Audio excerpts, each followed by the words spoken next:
Assalamualaikum warahmatullahi wabarakatuh.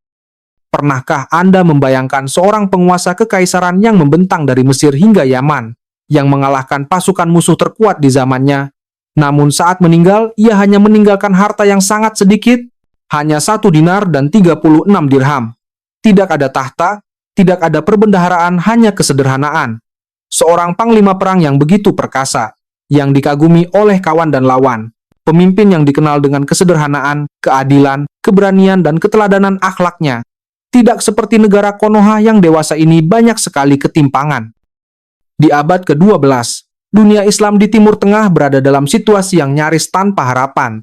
Kota suci Yerusalem, yang selama berabad-abad menjadi jantung spiritual bagi 3 agama, telah jatuh ke tangan pasukan yang haus darah.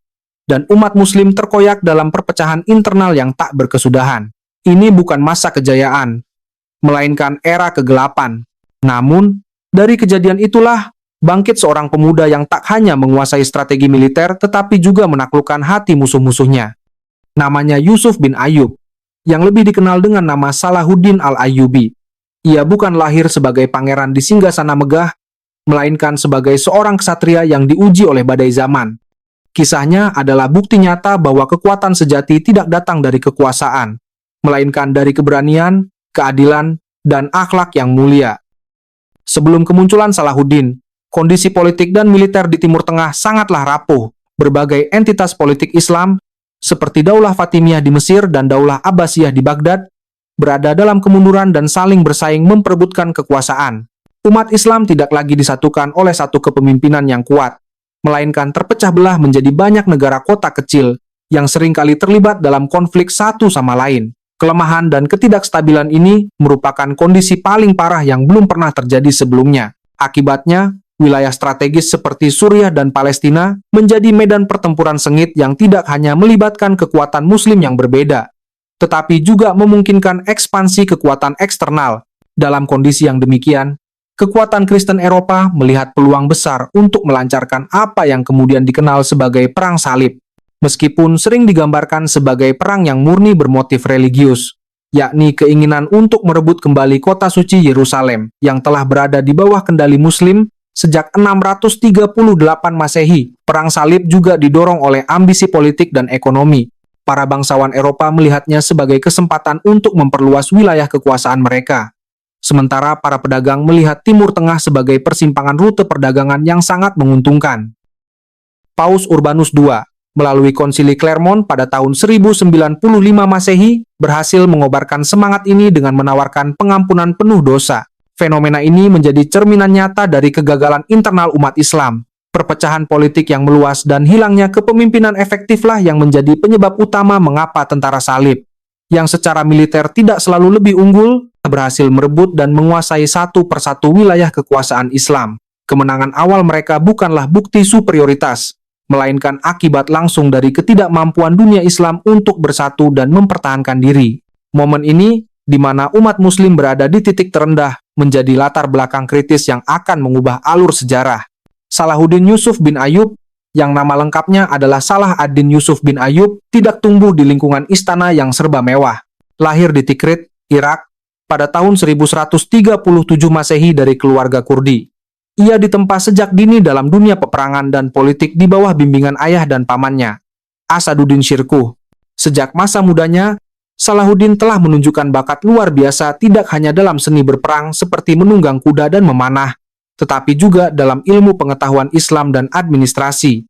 Karirnya menanjak pesat ketika ia menemani pamannya dalam ekspedisi militer ke Mesir atas perintah Nuruddin Zanki. Dengan kecemerlangan strategisnya, ia berhasil membantu memulihkan ketertiban di Mesir dan pada akhirnya diangkat sebagai wazir.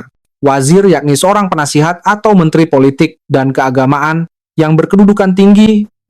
Setelah wafatnya Nuruddin Zanki pada tahun 1174 Masehi, Salahuddin mengonsolidasikan kekuasaannya, mendeklarasikan kemerdekaan dari kekuasaan Seljuk, dan mendirikan dinasti Ayyubiyah yang menjadikannya sultan pertama di Mesir dan Suriah. Kecemerlangan terbesar Salahuddin di awal kepemimpinannya bukanlah dalam pertempuran besar, melainkan dalam visi politiknya yang jauh ke depan.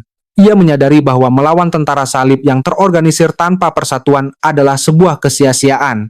Oleh karena itu, ia mengabdikan bertahun-tahun masa awal kekuasaannya untuk misi yang dianggap mustahil, yaitu menyatukan wilayah-wilayah Islam yang terpecah belah, termasuk Mesir, Suriah, Yaman, dan sebagian Irak, di bawah satu bendera. Ia membangun dinasti Ayyubiyah sebagai entitas yang kohesif, menggunakan kombinasi diplomasi yang lihai, aliansi strategis, dan penaklukan militer yang terencana. Pendekatan metode ini, yang menekankan pada visi jangka panjang, menunjukkan bahwa ia bukanlah pemimpin yang terburu-buru mencari kemenangan instan, melainkan seorang yang berfokus pada fondasi yang kokoh untuk tujuan yang lebih besar. Tantangan dalam misi penyatuan ini tidak hanya datang dari luar, tetapi juga dari dalam. Pada 1173 hingga 1174 Masehi, terjadi sebuah konspirasi pro-Fatimiyah di Kairo untuk menggulingkannya dan mengembalikan kekhalifahan Syiah Ismaili yang telah ia hapuskan. Peristiwa ini menunjukkan sisi kompleks dari kepemimpinan Salahuddin. Tindakannya bukan hanya didorong oleh idealisme, tetapi juga oleh realitas politik yang pragmatis. Ia menunjukkan kepada penguasa, Nuruddin Zanki, bahwa ia sangat penting untuk menjaga stabilitas Mesir, mengamankan posisinya di tengah ancaman eksternal dan perlawanan internal. Hal ini memberikan kedalaman pada karakternya, menunjukkan bahwa visinya untuk menyatukan umat dilandasi oleh kecerdasan politik yang luar biasa. Kecemerlangan Salahuddin tidak hanya terletak pada kemampuan politiknya, tetapi juga pada kejeniusan militernya yang diakui hingga saat ini. Analisis akademik modern memuji pendekatannya yang rasional, logis, dan politis. Ia adalah seorang panglima yang mampu mengadaptasi strategi perangnya, menggabungkan pertempuran langsung dengan taktik gerilya, yang membuatnya sangat sulit dikalahkan di medan tempur. Salahuddin juga dikenal karena kemampuan luar biasanya dalam menginspirasi pasukan dan menyatukan berbagai orang Muslim, Turki, Kurdi, dan Arab untuk berjuang di bawah satu tujuan yang sama, yaitu membebaskan Tanah Suci. Titik puncak dari kejeniusan militernya adalah pertempuran Hattin pada tanggal 4 Juli 1187 Masehi. Salahuddin dengan cerdik memprovokasi pasukan salib yang dipimpin oleh Guy dari Lusignan dan Rainald dari Chatillon untuk bergerak menjauh dari mata air terdekat mereka. Di bawah terik matahari yang menyengat di dataran Galilea, Salahuddin kemudian memotong jalur pasokan air mereka, sehingga pasukan salib menjadi sangat kelelahan dan kehausan. Pasukan Muslim yang segar dan siap tempur dengan mudah menaklukkan musuh mereka, menyebabkan kekalahan telak yang menjadi titik balik monumental dalam sejarah Perang Salib. Kekalahan yang begitu besar ini secara langsung mengubah keseimbangan kekuatan di Tanah Suci, menjadikan umat Muslim kembali menjadi kekuatan militer yang dominan, dan membuka jalan bagi penaklukan kembali Yerusalem. Setelah kemenangan di Hattin, Salahuddin tidak langsung menyerbu Yerusalem, melainkan melakukan pengepungan yang cermat. Ia menguasai kota-kota sekitarnya terlebih dahulu, mengisolasi Yerusalem, dan mengonsolidasikan kekuatannya dari seluruh penjuru dunia Islam. Ia juga menggunakan perang psikologis. Berbeda dengan tujuan yang kejam, perang psikologis Salahuddin bertujuan untuk menegaskan bahwa ia adalah pemimpin yang adil dan beradab, yang berbeda jauh dari kekejaman yang pernah ditunjukkan oleh pasukan salib. Pendekatan ini melemahkan moral musuh dan mempersiapkan mereka untuk bernegosiasi daripada melanjutkan pertarungan tanpa harapan. Pada akhirnya, strategi ini berhasil. Pada tanggal 2 Oktober 1187, Yerusalem menyerah kepada Salahuddin. Kepemimpinan Salahuddin Al-Ayyubi tidak hanya didasarkan pada kecerdasan militer dan politik, tetapi juga pada fondasi akhlak yang kokoh, yang berakar pada ajaran Islam. Ia dikenal sebagai penguasa yang sangat adil dan bijaksana, bahkan terhadap lawan-lawannya. Prinsip keadilan ini selaras dengan ajaran Al-Quran, seperti yang tertuang dalam surah An-Nisa ayat 58, yang memerintahkan pemimpin untuk menetapkan hukum secara adil.